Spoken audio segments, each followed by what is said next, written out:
Ashamaar kafuunee daawwattoota fi hordoftoota AGM akkam jirtu nageenya rabbii guddaan bakkuma isin jirtanitti isin irraa jiraatu jechaan aanolee global media irraa oduu guyyaa irraa qabadhee isiniif dhiyaadheera oduu guyyaa irraa kan isinitti himu aan tolchaa Huseen Maddaatiin hanga xumura oduu keenyaatti inni faana turaan affeerraa kennam. Daawwattoota keenya guyyaa irraas shira taayee danda'aatiin kan ji'a tokko dura hidhamee ture injiinar Darajjee Begii mana hidhaatii gadi lakkifamuu dabalatee oduuwwan jajjabaa addunyaa kanaatii fi biyya keenyaa qabannee isiniif dhiyaanneerra tamsaasni keenya idilee guyyaa guyyaan AGM irraas ni darbu akka isin bira ga'uuf YouTube channel keenya subscribe godhadhaa jechaa warri karaa Facebookaatiin hordoftan page Facebook keenya like follow godhadhaa jechaa amma kallattiimaan gara odeeffannoo qabadhee dhufeetti isin ceesisa. Baatii tokko dura shira obbo Taayee Danda'aatiin hidhamee kan ture injiinar Darajjee Begii guyyaa har'aa hidhaarraa gadi lakkifame. Ji'a tokko dura Obbo Taayee Danda'aan qarshiin miliyoonni 2 na harkaa hatameera jechuun dubbachuun ni yaadatama. Qarshii kanas kan na jalaa fudhate Darajjee Begiiti jechuun himachaa irratti banuun Darajjee Begii hiisisuun isaas ni yaadatama. Obbo Taayee Danda'aa akka jedhutti qarshii miliyoona 2 konkolaataa koo keessa kaa'ee mana nyaataa ol seenee yeroo achi bahuun qarshii koo konkolaataa keessaa dhabe qarshii kanas kan na jalaa fudhate injiinar Darajjee Begiiti jechuun Darajjee Begii dharaan qabee hiisisuun ni yaadatama. Darajjee Begii mana murtiitti dhiyeeffame manni murtii mirga wabiitiin akka gadi lakkifamus gaafatus manni murtiitis eeyyamee fi tureun ni yaadatama. Garuu obbo Taayee Danda'aan waajjirri poolisaa injiinar Darajjee Begii akka gadi hin lakkifamne dhiibbaa irratti gochuudhaan hanga har'aatti mana murtii keessa waajjira poolisaa keessatti hidhaa keessa turuun ni yaadatama. Haa ta'u malee guyyaa har'aa injiinar Darajjee Begii mana hidhaatii bahee jira.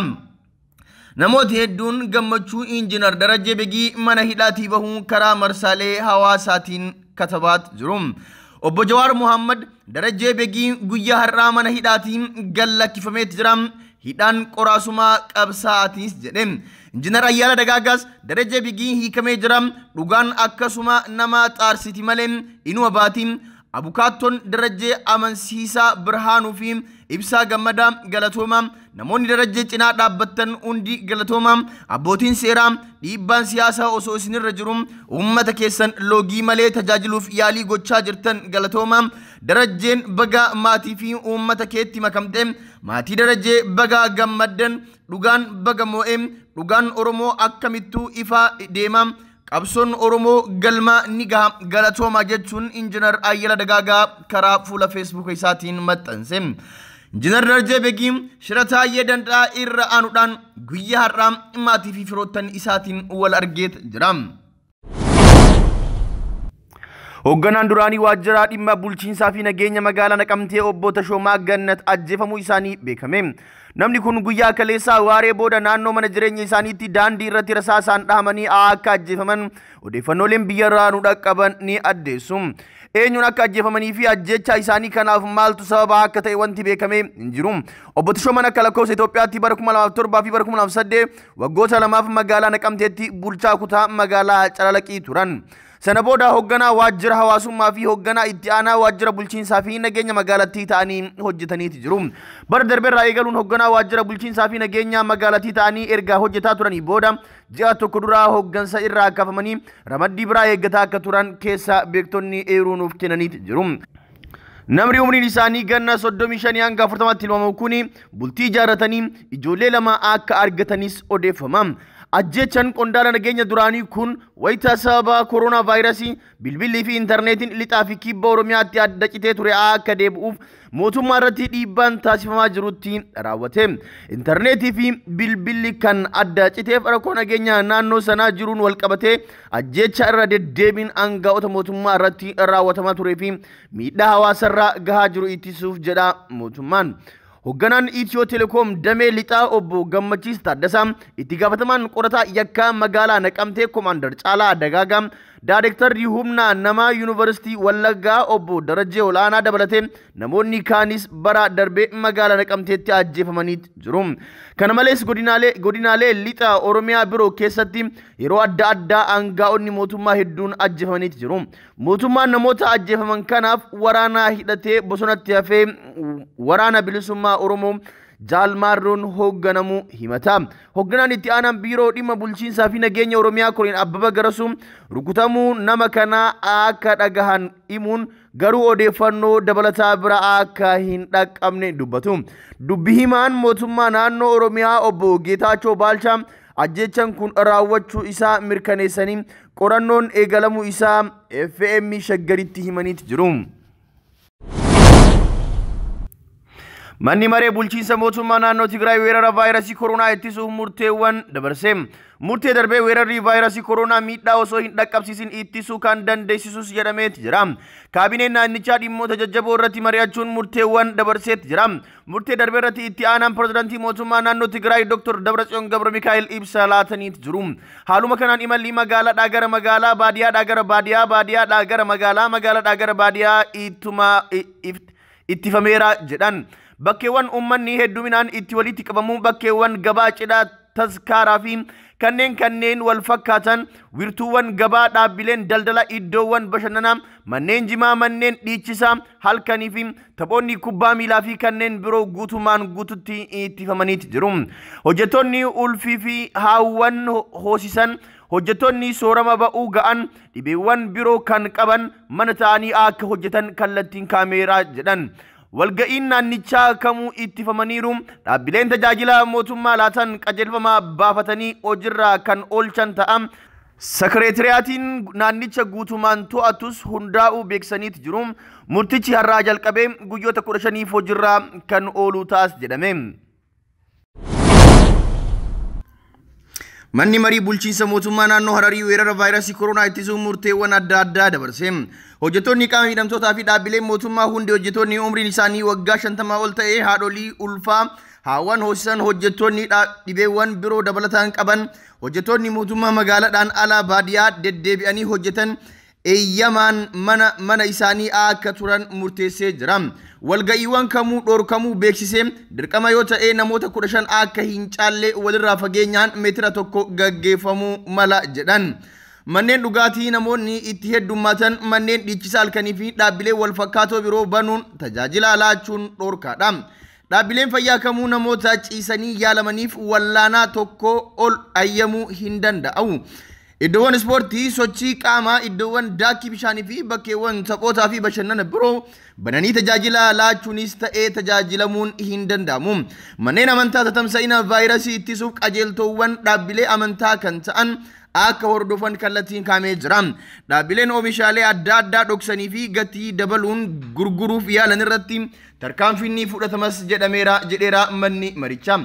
Lammiiwwan biyyoota alaa daawwii fi dhimmoota adda addaatti gara biyyaa dhufan burjaajessuu, miidhuu fi yaaluun dhiibbaa xiinsammuu irraan ga'uun gocha yakkaa waan ta'eef akka irraa of qusatan dhaameet jira. Vaayirasicha ittisuu fi lubbuu baraaruuf tumsa mallaqaa taasisuun murteessaa ta'us ibsameet jira. Dhibeen koronaa kun akkuma namoota hedduu du'an lafarraa haxaa'ee maatii fi firoottan isaanii gadda keessa galchee namoota hedduu cidha godhachuudhaaf hamilee isaanii karoorfatanii qophaa'aa jiranis hamilee isaanii akka hanqisaa jiru argaat hubannaat jirra. Wanti biyya Austraaliyaa ta'e tokko waan nama kolfisiisudha. Aangaa'onni Austraaliyaa cidha irratti namoota 5 ol akka hin argamneef qajeelfama dabarsuuf akka jedhan beeksisuu isaaniitiin booda sa'aatii 24 keessatti namootni hedduun lakkoofsi isaanii baay'ee ta'e ariitiidhaan cidha isaanii gaggeeffataniit jiru. Mootummaan namootni hedduminaan akka walitti hin qabamne gochuuf qajeelfama dabarsuuf jedhu kanaan cidha irratti namootni 5 qofti argamuu danda'an isaanis misirroowwan lamaan dabalateeti. Qajeelfamni kun hojiirra ooluuf kan ture roobii halkan walakkaa irraa eegalee yoo ta'u cidha karoorfatanii namootni turan hamoommota waliin saganticha godhachuuf jecha dursanii cidha isaanii gaggeeffataniit jiru. qajeelfama kana booda filannoo jiru cidha ofii namoota waliin godhachuun yookaan guyyaa hin beekamneef cidha isaanii achi siqsuudha. Dabalataanis cidha isaanii namoota murtaa'een gochuun maatii fi hiriyoonni biroo immoo lafa jiranii intarneetaan akka hordofan gochuu ni danda'u jedhamee jira. Sababa dhorkaa kanaan cidha ishee paarkii Queensland keessatti kan gaggeessite gaazexeessituun Bindi Irwin firoota ishee dhiyoo ta'an qofaa cidha irratti akka hirmaatan dubbatti. Gara waggaa tokkoof guyyaa kanaaf qophaa'aa kan turre ta'us waan hunda geeddaruuf dirqamneerra cidha keenya irratti keessummoonni hin jiran ture jechuun haala ture barreessiteet jirti gaazexeessituun tuni. Murteen kun murtee rakkisaa ture garuu fayyaa nama hundaaf jennee waan barbaachisaa gochuun nurra jirudha jettee jirti. Guyyaa tokko keessatti Ameerikaatti namoonni koronaa vaayirasiin qabaman 10,000 caalaa dhufuun dabaleet jira. Guyyaa tokkotti lakkoofsi namoota dhukkuba koronaa vaayirasiin Ameerikaa keessatti qabamanii kan duraan 5,000, 6,000, 7,000 dabalaa jiru amma 10,000 dabalaa jiraachuun barameet jira. Dhaabbanni Ameerikaa to'annoo dhibee irratti dalaguun beekamu CDC kaleessa yeroo ibsutti namoonni 54,054 ol dhukkuba kanaan akka qabaman himan. Ganama kana gabaasni kallattii Yuunivarsiitii John Hopkins akka agarsiisutti garuu namoota 69,000 ol gaheera jedhan. Akka dhaabbanni kun jedhutti duutillee dabaleeraas jedham. Yeroo ammaa namoonni 1,050 kan ta'an lubbuun isaanii sababa vaayirasii koronaa kanaan darbuus himameet jira. Lakkoofsa waliigala dhukkubsattoota koronaa vaayirasii Ameerikaatti qabaman keessaa hedduun isaanii bulchiinsa magaalaa New York keessatti argamu. Yeroo ammaa guutuu addunyaatti namoonni 400,000 fi 71 dhukkuba kanaan kan qabaman yoo ta'u 21,000 fi 293 kan ta'an immoo lubbuun isaanii vaayirasii koronaa kanaan darbeet jira. Biyyi dhukkuba kanaan hubamte Chaayinaa taatus Xaaliyaanii fi Ispeen garuu lakkoofsa namoota du'aniin dursaa jiru. Gorsaan pirezidaantii Riippaabilika Dimokiraatawaa Koongoo koronaa vaayirasiin addunyaarraa du'an boqotan. Riippaabilika Dimokiraatawaa Koongoo keessatti namootni dhibee COVID-19 du'an 3 yoo ta'an tokko gorsaa pirezidaantii fi ogeessa mirga namummaa fi seeraa kan ta'an Jean Joseph Mekandi waa Mulumbaati. Mulumbaan gorsaa pirezidaantii Feliksi Tshisekedi ta'uun hojjechaa turaniit jiru. Dhimmoota mirgoota namummaa fi sochii paartilee siyaasaa mormitoota keessatti Mulumbaan ga'ee guddaa qabaachaa akka turanis himama. Riippaabilika Dimokiraatawaa Koongoo keessatti namoonni 48 ta'an koronaa vaayirasiin kan qabaman yoo ta'u gaafa kibxataa daangaan biyyattii hunduu akka cufamuu fi kunishaan naannolee biroo waliin walitti dhufeenya akka addaan kutu murtaa'eet jira. Oduma wal fakkaatuun gargaaraan pirezidaantii Naayijeeriyaa Muhammad Buhari koronaa vaayirasiin qabamuun himameet jira. Anga'aan olaanaan tokko BBCtti akka mirkaneessanitti gorsaan pirezidaantii Abbaa Kiyaar koronaa vaayirasiin qabamuun isaanii ifoomeet jira. Harka mirgaa pirezidaantii Muhammad Buhari kan ta'an Abbaa Kiyaar umriin isaanii ganna 70 keessa jira. Abbaa Kiyaar ji'a darbee keessa anga'oota biroo waliin ta'uudhaan biyya Jarman akka daawwatanis ni ragama. Bakka addaa itti baafamanii turan keessa akka hin taane kan himame yoo ta'u anga'oonni ol aanan 16 ta'an Abbaa Kiyaar waliin walitti dhufeenya qabaataa turuun beekamee jira. Gabaasni kan Aljaziiraati. Koronaa vaayirasiin mootummaa Kosovo aangoorraa akka ka'u gargaare. Miseensonni mana maree Kosovo mootummaa Kosovo irraa amantaa dhabuu isaanii sagalee mirkaneessanii jennaan mootummichi diigame. Bulchiinsi ministeera muummee Albiin Kwaatiriin erga gara aangootti dhufee reefuu ji'a 2 ture. Haa ta'u malee adeemsa bulchiinsa dhukkuba koronaa vaayirasii to'achuu irratti hordofuun aaranii jennaan dhaabni bulchiinsa muummee ministeera Albiin waliin qindoomee biyya bulchuu sagalee amantaa dhabuu akka irratti kennamu paarlamaaf dhiyeesse. Miseensonni paarlamaas kana deeggaraniit jiru. Sababa dhukkuba kanaan filannoon waan hin taasifamneef garuu akkitti furamuu maluu ifa hin taane. Xiinxaltoonni paartii muummee ministeera Albiin kurtii mootummaa haaraa hundeessuuf ni rakkatas jedhu. Hanga ammaa biyya kana keessatti namoonni 70 dhukkuba kanaan yoo qabaman duuti tokko immoo galmaa'eet jira.